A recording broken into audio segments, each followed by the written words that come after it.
Olá, sou o professor Daniel Santana e o vídeo de hoje é sobre Teoria Neoclássica, parte 2. Pessoal, acessem minha plataforma www.professordanielsantana.com.br. O link está na descrição deste vídeo. Lá vocês encontrarão questões sobre as teorias da administração e também cursos online com certificado. Crie seu acesso e vamos estudar. Vamos iniciar essa segunda parte da teoria neoclássica falando da diferença entre centralização e descentralização. Pensando na estrutura organizacional, observamos diversos cargos e departamentos. Daí imaginamos: quantas decisões são tomadas numa empresa? Pois é, são muitas. Para que elas sejam feitas corretamente, utiliza-se de algumas formas centralizadoras ou descentralizadoras. A centralização numa empresa acontece quando as decisões são tomadas na região mais alta, na parte de cima da hierarquia, ou quem está no cargo mais alto. Fala-se muito que a centralização já foi valorizada no passado. Sim, no passado se observava muito mais essa postura, mas ainda hoje, tanto no setor público como no privado, ou em outras instituições, ainda se observa tal modelo. Vamos entender quando é vantagem ou quando é desvantagem a centralização. Observem a história do Mateus. Mateus é diretor-geral de uma pequena escola de ensino infantil. Numa escola pequena, alguns departamentos são necessários. Observem o desenho do organograma da escola onde Mateus é diretor. Quando uma empresa que ainda é pequena e possui poucos departamentos, as decisões se inclinam para uma postura centralizadora. Mesmo assim, podemos encontrar algumas vantagens e algumas desvantagens. Observe. Como Mateus já tem muita experiência na área educacional e tem uma visão total do negócio, todos sentem confiança. Por isso, é ele que toma as decisões. Isso é uma vantagem. Agora, muitas vezes, Mateus está envolvido tanto com a direção da escola que não consegue acompanhar e solucionar os problemas envolvidos lá nos serviços gerais. Já isso é uma desvantagem. Olha, Mateus já passou por vários cargos mais baixos até chegar à direção. Por isso, ele é mais bem treinado e preparado para tomar decisões. Isso é uma vantagem. Agora, um profissional da limpeza precisava fazer as compras da semana, mas só poderia comprar com a autorização do Mateus. Passou a informação para algumas pessoas até chegar no diretor. Demorou vários dias até comprar o material, e isso é uma desvantagem. Numa empresa, e principalmente nas pequenas, é possível identificar algumas vantagens a mais, como decisões mais consistentes, menos duplicações de esforços e redução de custo. E também é possível encontrar algumas desvantagens, como distância dos fatos e das pessoas envolvidas, demora na comunicação e desmotivação das pessoas. Pessoal, agora vamos entender um pouco sobre a descentralização. A descentralização é a distribuição de autoridades para os níveis abaixo do maior cargo, ou seja, ela permite que sempre tenha alguém para tomar decisão em qualquer nível na hierarquia. A descentralização significa relativa autonomia e independência para tomar decisões. Vamos continuar imaginando a escola do Mateus. Agora, essa escola cresceu e já tem ensino fundamental e médio. Observem agora o organograma da escola. Agora, é impossível que ele concentre todas as decisões em suas mãos, pois atrasaria todo o processo e haveria uma sobrecarga em suas atividades.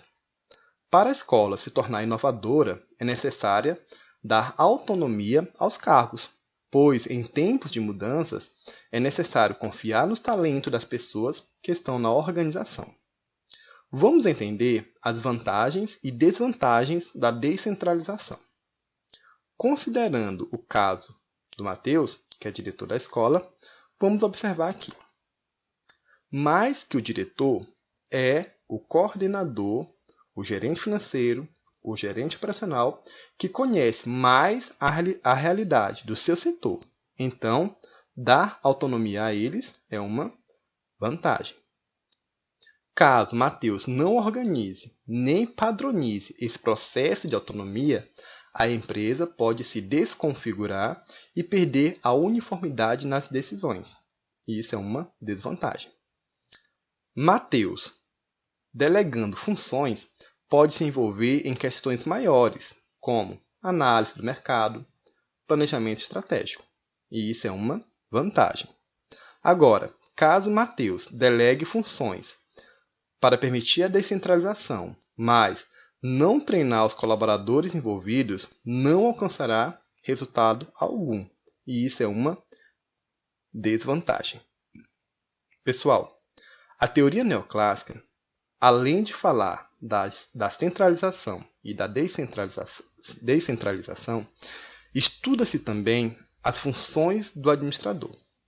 E dentro das funções do administrador, temos alguns elementos: planejar, organizar, dirigir e controlar. Esses elementos eles foram atualizados do que Fayol em sua época pensava.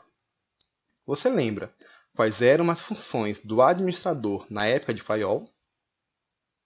Eram prever, organizar, comandar, coordenar e controlar, que, depois da teoria neoclássica, ficou aceita até os dias de hoje, que são planejamento, organização, direção e controle, o que chamamos de processo administrativo. Agora chama a atenção de vocês no seguinte: quando consideramos cada elemento isoladamente, chamamos de funções administrativas. Mas, quando consideramos um todo integrado, forma o processo administrativo. Vamos conhecer, então, cada uma das funções administrativas. Vou exemplificar para vocês as funções contando a história de Armando. Armando, ele é diretor-geral de uma concessionária de tratores. Vamos conhecer, então, a função planejamento. O planejamento define onde se quer chegar, o que deve ser feito, quando, como e em que sequência. Por isso que planejar não é improvisar, é determinar antecipadamente quais são os objetivos a serem atingidos e como deve ser feito para alcançá-los. O planejamento nos dá a ideia sempre de futuro.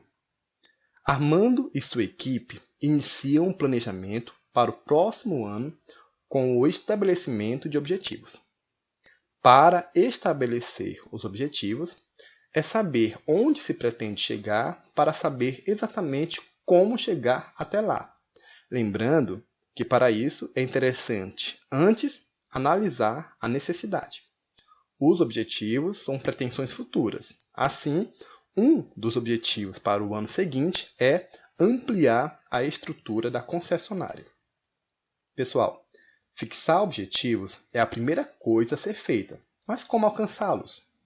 Bom, para alcançar esse objetivo maior e genérico, que é ampliar a estrutura dessa concessionária, é necessário fazer o desdobramento desse objetivo. Assim, Armando pode iniciar criando algumas, primeiro, políticas. Elas são genéricas, mas baseadas no objetivo. Se o objetivo é ampliar a loja, então ele tem que criar algumas políticas. Vamos entender dois exemplos que eu vou colocar para vocês, iniciando sempre com o verbo. Primeiro exemplo de política: encantar a clientela com um tratamento correto e um atendimento de alto nível. Uma política necessária para ganhar mais receita, mais confiança, mais fidelização, ter mais dinheiro em caixa para futuramente ter lucro, lógico, né, pessoal? E também guardar aí para ampliar a loja. Segunda política: atuar no mercado com preços acessíveis e justos. Pessoal, depois de criar as políticas, é necessário estabelecer diretrizes. Elas são princípios estabelecidos para possibilitar o alcance dos objetivos pretendidos. Se os objetivos são o fim, as diretrizes é o meio. Para ampliar a estrutura da loja, precisa de capital. Então, algumas diretrizes devem ser tomadas. Exemplo: vendedores devem apresentar aos clientes todos os planos de vendas: financiamento próprio, consórcio, financiamento na rede bancária. É um exemplo aí de diretriz. Já as metas é compostas com números ou alvo a atingir a curto prazo. Exemplo: quantidade de tratores que devem ser vendidas no ano, quantidade de cidades que deverão ser atendidas, quantas cobranças serão feitas por dia. Isso é exemplo de metas. Para atingir as metas, é necessário montar alguns programas. Eles são planos específicos, né? Um exemplo: quais programas podem ser feitos na concessionária de Armando? Vamos ver um exemplo. Programa de cobrança, onde distribui uma lista de inadimplentes antigos para a equipe e quem conseguir receber será bonificado. Um outro desdobramento dos objetivos são os procedimentos ou rotinas. Eles apresentam um modo de agir em determinadas situações. Exemplo: no financiamento próprio, toda a documentação deve ser conferida no checklist de documentos. Pessoal, já os métodos, eles apresentam o passo a passo, ou fluxo, para executar cada tarefa. Exemplo: para vender o trator é necessário verificar estoque, fazer proposta, apresentar no banco, guardar a aprovação, fazer pedido, receber a entrada e fazer a entrega. Geralmente se usa o fluxograma para realizar. E para finalizar os desdobramentos dos objetivos, a concessionária deve ter normas ou regras. Elas são definidas para criar uniformidade. Somente será possível a ampliação da estrutura da loja se diminuir custos. Assim, primeira regra: os vendedores não podem utilizar os carros da loja para atividades pessoais. Pessoal, agora analisem comigo. Para ampliar uma loja, requer capital, redução de custos, tempo. A empresa pensa em ampliar mais setores, mais estoques, mais clientes, mais vendas, mais departamentos. Então, um objetivo desse tamanho, que envolve tantos elementos, deve ser planejado em todos os níveis de uma empresa. Observem, uma empresa possui 3 níveis: o estratégico, o tático e o operacional. E assim também, paralelamente, existem 3 planejamentos. Esses planejamentos eu vou falar de forma ampla.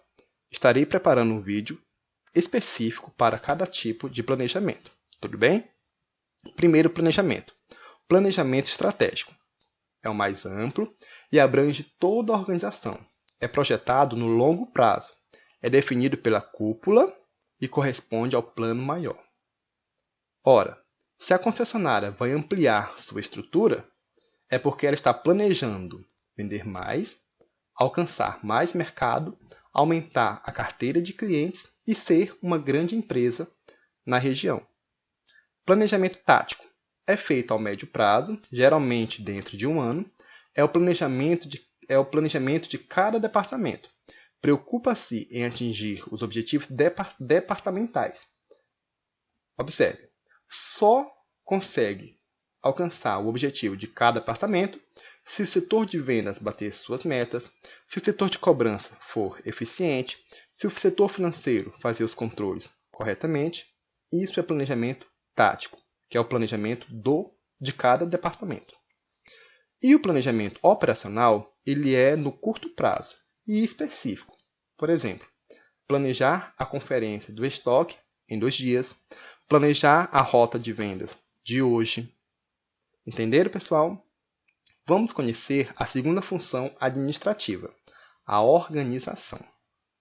Ela significa o ato de organizar, estruturar e integrar os recursos e os órgãos incumbidos de sua administração e estabelecer suas atribuições e as relações entre eles. Pessoal, organizar consiste em determinar as atividades específicas necessárias para o alcance dos objetivos planejados, agrupar as atividades em uma estrutura lógica, designar as atividades às pessoas. Pessoal, neste exemplo de Armando, ele pretende ampliar a estrutura da loja. Fez todo o planejamento, agora é organizar para que alguém possa executar. Assim, a partir da organização, será feito desenhos organizacionais demonstrando quem fará determinadas atividades, quando, como e quanto vai precisar. Organizar planilhas de carteira de clientes, organizar melhores rotas, organizar a lista de fornecedores. Porque uma coisa é dizer, o departamento de vendas precisa vender 100 tratores.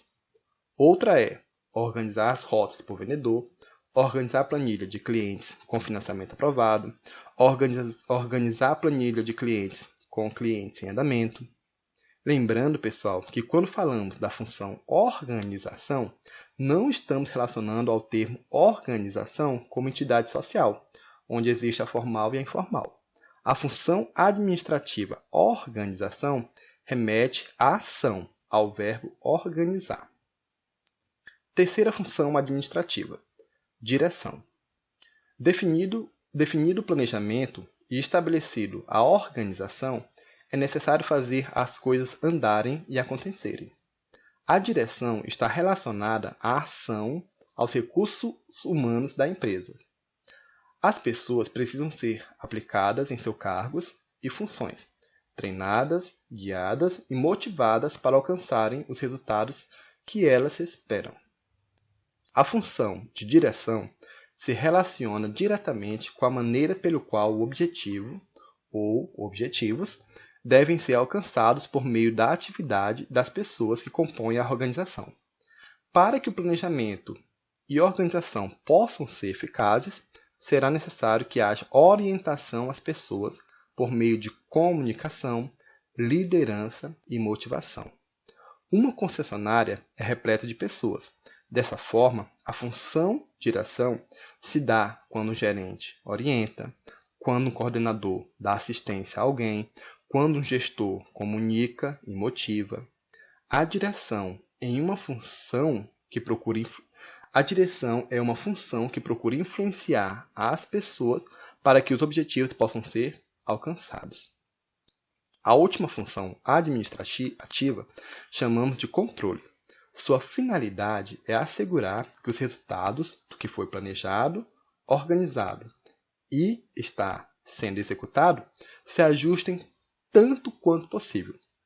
Por mais que essa função seja a quarta, ela se aproxima muito da primeira, pois para que tudo ocorra como foi planejado, é necessário uma forte ação de controle nas atividades. Para que a concessionária de Armando possa ampliar sua estrutura, será necessário estabelecer padrões ou critérios, incluindo normas como estipular quanto os vendedores podem gastar em cada viagem e ter alguém para analisar as requisições de viagens e notas fiscais. Na fase do controle, é necessário também comparar o desempenho com as normas estabelecidas, pois sempre pode existir alguns desvios ou erros. É interessante sempre apresentar à equipe o que foi estabelecido com o que está sendo feito na realidade, apresentando em forma de gráficos e tabelas. Sempre que o desempenho aconteça muito fora da realidade, deve-se executar as ações corretivas. Pessoal, essa é a segunda parte da teoria neoclássica. Os próximos vídeos serão sobre as decorrências dessa teoria. Então, teremos vídeos sobre tipo de organização e departamentalização. Espero que tenham gostado. Se gostaram, compartilhem com alguém que precisa desse assunto. Comentem neste vídeo suas dúvidas. Um forte abraço e bons estudos!